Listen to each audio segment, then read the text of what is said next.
25 दिसंबर 1934 गांधी जी अपने 25 आश्रम वासियों के साथ वर्धा के सेवाग्राम में आयोजित संघ के एक शिविर में पहुंचे।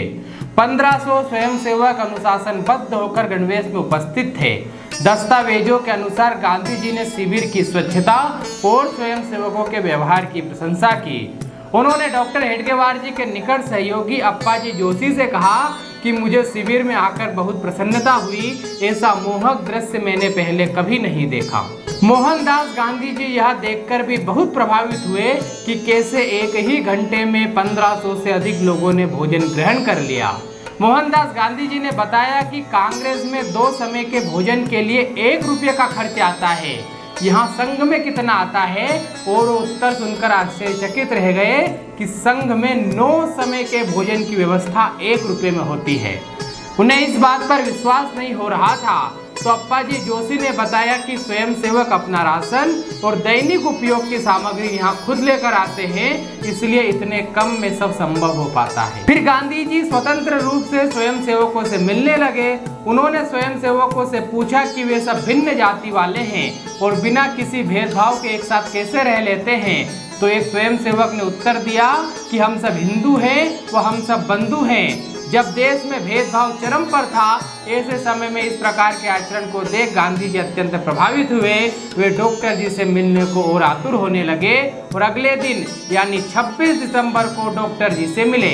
उन्होंने संघ के कार्यों की प्रशंसा की, संघ के संविधान के बारे में डॉक्टर जी से जानने की इच्छा व्यक्त की। तो डॉक्टर जी ने स्वयंसेवक की परिभाषा को स्पष्ट करते हुए कहा कि मैं उसे स्वयंसेवक मानता हूँ जो स्वयं प्रेरणा से प्रसन्नता पूर्वक सबके प्रति सद्भाव रखते हुए राष्ट्र कार्य करने को तत्पर रहता है। मेरा ध्येय ऐसे ही स्वयंसेवक तैयार करना है। इस संगठन में नेता और स्वयंसेवक में कोई भेद नहीं होता है। हम सब स्वयंसेवक हैं, हम सबको समान मानते हैं और ऊंच नीच के किसी भी भेद को स्वीकार नहीं करते। आज भी संघ में किसी कार्य को छोटा और किसी को बड़ा नहीं माना जाता। प्रत्येक व्यक्ति उसे सौंपे गए प्रत्येक कार्य को निष्ठापूर्वक संपन्न करता है। गांधी जी ने संघ के खर्च के लिए बजट के बारे में पूछा तो डॉक्टर जी ने स्पष्ट किया कि संघ को किसी बाह्य आर्थिक सहायता की आवश्यकता नहीं रहती।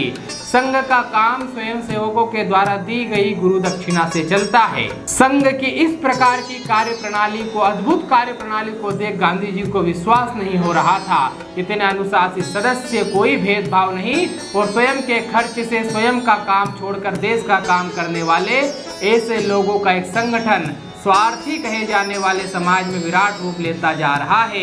यहाँ देखकर गांधी जी आश्वस्त हो गए कि व्यक्तिगत स्वार्थों में लिप्त इस समाज को संगठित करने का कार्य संघ ही करेगा।